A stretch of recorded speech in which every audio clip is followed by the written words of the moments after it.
여러분 안녕하십니까? 10월 28일 네트워크 매거진 시작합니다. 대구시와 경상북도를 하나로 합치는 통합자치단체의 이름이 대구경북특별시로 정해졌습니다.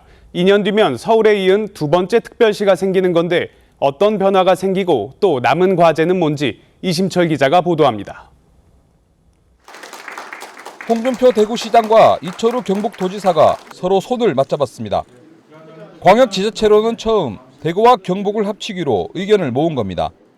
100년 동안 팔도 체제를 이루어왔던 도체제가 폐지가 되는 겁니다. 이만큼 엄청난 변화가 오는 개혁이 없다고 저는. 대구 경북은 원래 한 뿌리고 한 도시였습니다. 분권하고 균형 발전. 이 부분을 시도가 통합해서 할 수밖에 없다.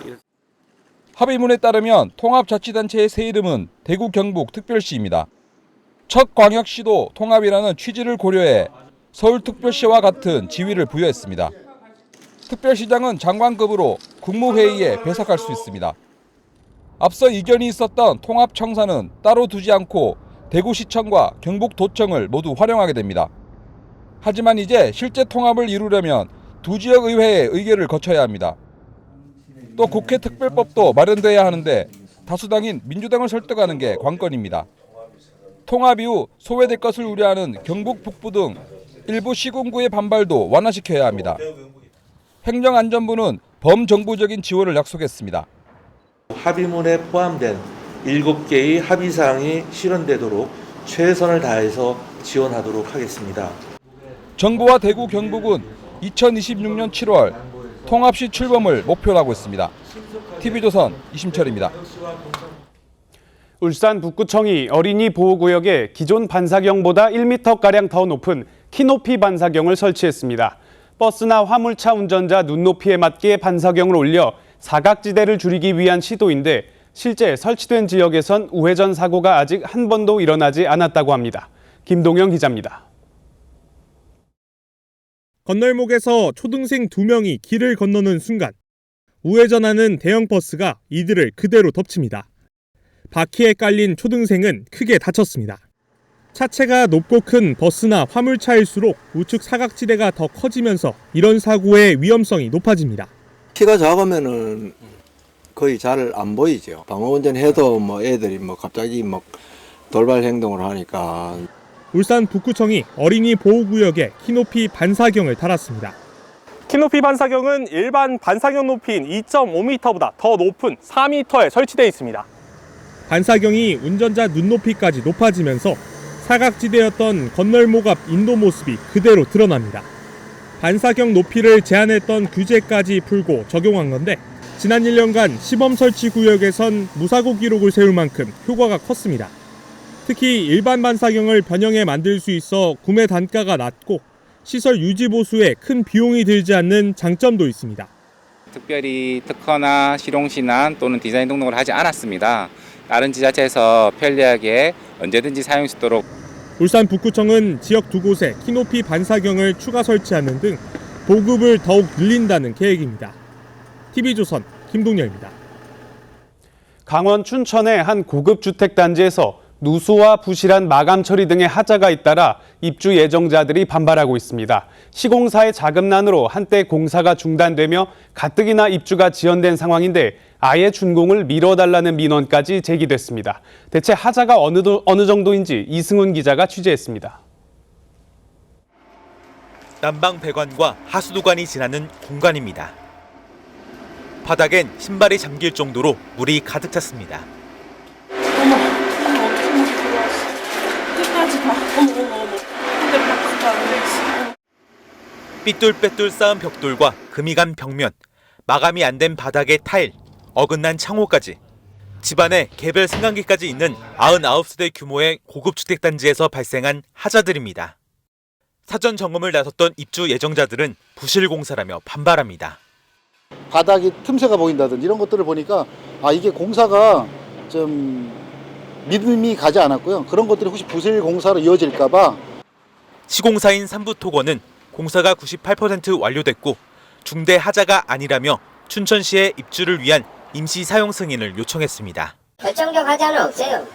그냥 일반 아파트 시공하면 생기는 정도 하자버스를 기간을 좀 정해서 해내는 게. 하지만 80세대가 넘는 입주 예정자들은 아예 준공을 미뤄달라고 요구하고 있습니다. 누수되고 뭐 곰팡이 쓸고 이러는 것들은 100% 하자를 잡고 들어가야 되는 게 맞다고 생각을 합니다. 준공 예정일은 이미 석 달이나 지났습니다. 시공사의 자금난으로 5개월 동안 공사가 중단됐었기 때문인데 입주 예정자들은 공기를 단축하려다 부실 시공을 한 게 아닌지 의심하고 있습니다. 춘천시는 현장을 점검한 뒤 임시 사용 승인 여부를 결정할 계획입니다. TV조선 이승훈입니다. 반려견과 함께 산책을 하며 화재나 범죄 신고 등 순찰 활동을 하는 사람들이 있습니다. 반려견 순찰대인데요. 2년 전 서울 강동구에서 처음 시작했는데 올해는 서울의 25개 모든 자치구로 확대됐다고 합니다. 고승현 기자가 순찰대와 동행해봤습니다. 또 보호자님, 우리 오늘 여성 안심 귀갓길 순찰하기로 했잖아요. 오늘 어느 쪽으로 가볼까요? 저기 건너서 가면 안심 귀갓길 있으니까 그쪽으로 갑시다. 알겠습니다. 사장님 가자. 퇴근 후 3살짜리 반려견과 산책에 나서는 30대 이수연 씨와 임보람 씨. 은평구에서 순찰대로 활동한 지 어느덧 1년이 넘었습니다. 반려견과 함께 먹자골목 곳곳을 돌며 비상 안심벨이 잘 작동하는지 확인합니다. 반려견 순찰대 시설 점검 중입니다. 확인차 눌러봤습니다. 순찰을 하다 화재 신고를 하기도 했습니다. 같이 순찰을 하다가 이제 연기가 나가지고 가봤는데 그 쓰레기통에서 화재가 났더라고요. 반려견 순찰대는 올해 1,704팀으로 확대돼 서울시 25개 모든 자치구에서 활동하고 있습니다. 올해 112 신고는 290여 건, 생활안전 신고는 2,100여 건을 기록했습니다. 반려견 순찰대는 주민들로부터 좋은 반응을 얻으면서 부산과 전라도 등 전국 각지로 확대되고 있습니다. TV조선 고승현입니다. 전 세계 한인 경제인들이 한자리에 모인 제22회 세계 한인 비즈니스 대회가 전북 전주에서 열려 성황리에 마쳤습니다. 마지막 날에는 단일 규모로는 최다인 5천만 달러의 수출 계약도 성사되며 대회의 의미를 더했습니다. 박건우 기자입니다. 바이어들과 국내 기업인들이 탁자에 앉아 서로 얘기를 나눕니다. 전북대학교 캠퍼스 안에 마련된 기업 전시관에 320여 개의 기업 부스들이 모인 이곳. 올해 22번째를 맞이한 세계 한인 비즈니스 대회입니다. 이번 대회는 지난해 재외동포청이 신설된 이후 열리는 첫 행사입니다. 많은 한옥 건물들이 있어서 정말 예쁜 캠퍼스에서 이렇게 큰 행사가 열려서 또 위상도 다시 한번 느낄 수 있는 기회였습니다. 이번 대회는 전 세계에 흩어져 있는 한인 경제인, 바이어, 전북 기업인 등 3천여 명이 참가했습니다. 전북 지역 4개 기업은 첫날부터 멕시코 등 4개국과 600만 달러 규모 수출 계약을 성사했습니다. 작년부터 미팅을 계속 해왔던 멕시코 바이어 대표님하고 이번에 수출 계약 100만 불 정도 달성을 했고요. 특히 마지막 날에는 대회 사상 단일 최다 금액인 5천만 달러 규모 수출 계약이 성사됐습니다. 전북의 잠재력을 전 세계 비즈니스맨들이 경험한 이상 앞으로 전북에 더 많은 관심을 가질 것이라고 생각합니다. 전북특별자치도는 이번 대회 성과를 계기로 전북 기업들의 해외 수출 계약과 상담이 지속적으로 이루어지도록 관리해 나갈 계획입니다. TV조선 박건우입니다. 네트워크 초대석 순서입니다. 아세안 국가들과의 교류가 많아지면서 이들 국가와 긴밀한 관계를 유지할 필요성이 더 커지고 있습니다. 한국과 아세안 10개 국가 간의 협력을 위해 여러 노력을 기울이고 있는 한 아세안 센터 김재신 사무총장을 만나봤습니다. 이 한 아세안 센터 좀 생소하다 느끼시는 분들도 계실 텐데 이 센터에 대한 소개를 좀 부탁드리겠습니다. 네, 지금 말씀하신 대로 한 아세안 센터에 대해서 잘 모르시는 분들도 많이 있으리라고 생각합니다. 특히 또 센터라는 이름 때문에 이게 무슨 기구인가라고 의문을 갖는 분들도 있을 텐데요. 저희 센터는 한국과 아세안 10개국 간의 국가 간 협력을 위해서 설립된 국제기구입니다.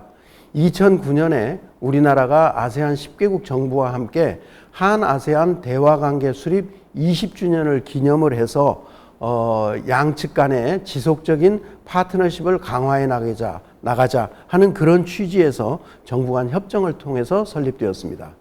그래서 지금 현재로는 설립 이후에 경제, 사회, 문화 분야, 즉 정치와 안보 분야를 제외한, 정치와 안보는 아무래도 정부 간에 협력을 해야 되니까 그런 분야를 제외한 다방면에서의 협력 증진을 위해서 활동을 하고 있고, 금년에도 26개의 협력 사업을 추진하고 있습니다. 협력 관계, 동반자 관계, 여러 용어를 사용해서 발전을 해왔다가 이런 35년간의 다방면에서 비약적인 발전을 한 결과 여러 지표상에 나와 있는데요. 이 발전 상황이 1989년과 비교할 때 교역이 한국과 아세안 간에 23배 이상이 증가했습니다. 그리고 투자는 80배가 증가했고요. 인적 교류는 37배가 증가했습니다. 그래서 이러한 증가된 상황을 감안해서 한 아세안 관계를 좀 더 격상을 해야 되겠다. 그래서 금년이 한 아세안 대화관계 수립 35주년이라고 말씀드렸는데, 이런 기념비적인 해를 맞이해서 지난주입니다. 바로 10월 10일 날 라오스에서 제25차 한 아세안 정상회의를 열고 양측에서 양국 관계를 최상위급 관계인 포괄적 전략 동반자 관계로 격상하기로 합의를 했습니다. 그래서 이 포괄적 전략 동반자 관계는 아세안이 대화 상대국과 맺는 가장 높은 단계의 파트너십이거든요. 그래서 지금까지 사실은 호주, 중국, 미국, 인도, 일본 이렇게 5나라와의 관계를 유지하고 있습니다. 그래서 이번에 한국이 이 포괄적 전략 동반자 관계로 격상을 해서 6번째의 가장 최상위의 협력 파트너가 된 것입니다. 그래서 이 관계는 앞으로 지금까지의 관계 발전을 배경으로 해서 앞으로 양측 간의 관계가 더욱 확대 발전되는 중요한 계기가 될 것으로 생각합니다. 금년 아세안 위크는 저는 특별한 의미가 있다고 생각을 합니다. 설립 15주년을 기념을 해서 좀 더 의미 있는 행사를 해보자 해서 저희 직원들과 머리를 맞대고 여러 좋은 아이디어를 개발해서 아세안 위크 행사를 하려고 합니다. 대표적인 거 우리 국민들도 관심을 가질 수 있는 사업을 하나를 소개해드리고 싶은데요. 11월 8일에 제주도에서 한 아세안 올레 제막식을 개최할 예정입니다. 우리 제주 올레길이면은 우리 대한민국 국민은 모르는 사람이 없을 뿐만 아니라 동남아 그리고 인근 나라에서도 다 올레길에 대해서는 잘 알고 있는데, 현재 아시다시피 제주도 올레길이 23개가 있는 걸로 알고 있습니다. 이 23개 올레길 중에 하나인 제주 올레 8코스. 8코스는 사실은 저희가 제주 평화센터에 아세안 홀을 만들어서 운영을 하고 있거든요. 이 아세안 홀이 위치하고 있는 데가 올레 8코스입니다. 그래서 이 올레 8코스를 그냥 올레 8코스라고 지금 이름이 지어져 있지만, 이거를 한 아세안 우호길이라는 의미에서 한 아세안 올레라고 이름을 짓자, 이렇게 지금 준비를 해서 올레 재단 그리고 제주도, 서귀포시 등과 협의를 해서 합의를 했습니다. 그래서 19.6km인데요. 전체가 한 아세안 올레 8코스에 한 아세안 관계, 그리고 회원국 10개국, 그리고 대한민국 이렇게 해서 표지 안내판을 각각 거리를 두고 설치를 하면, 그러면 이제 그 나라 국기도 있고 그 나라의 간단한 소개가 되는데요. 그러면 이거를 보고 제주도에 오는 아세안 국민들은 자기네 나라의 표지판에 서서 사진도 찍고, 그래서 이게 또 홍보가 되고 알려지고 하면 더 많은 사람들이 올레길을 걷기 위해서 아세안 사람들이 제주도를 찾게 되지 않을까, 이렇게 생각을 해서 이 아세안 올레길을 명명식을 10월 8일 날 하려고 하고 있고요. 네, 사무총장님 오늘 좋은 말씀 감사합니다. 네, 감사합니다. 낙동강 하류를 횡단하는 대저대교의 기공식이 열렸습니다. 대저대교 건설 사업은 강서구 식만동에서 사상구 삼락동까지 8.2km 구간을 8개 교량과 3개 교차로로 연결하는 사업으로 오는 2029년 완공됩니다. 철새 도래지 영향 논란 등으로 그동안 7년 넘게 사업이 진행되지 못했습니다. 낙동강 횡단대란이라고까지 표현되는 이 교통난을 해소해서 동서균형 발전을 저희가 반드시 이루어낼 것이고, 오늘 네트워크 매거진 여기서 마치겠습니다. 다음 주 월요일에 다시 찾아뵙겠습니다. 감사합니다.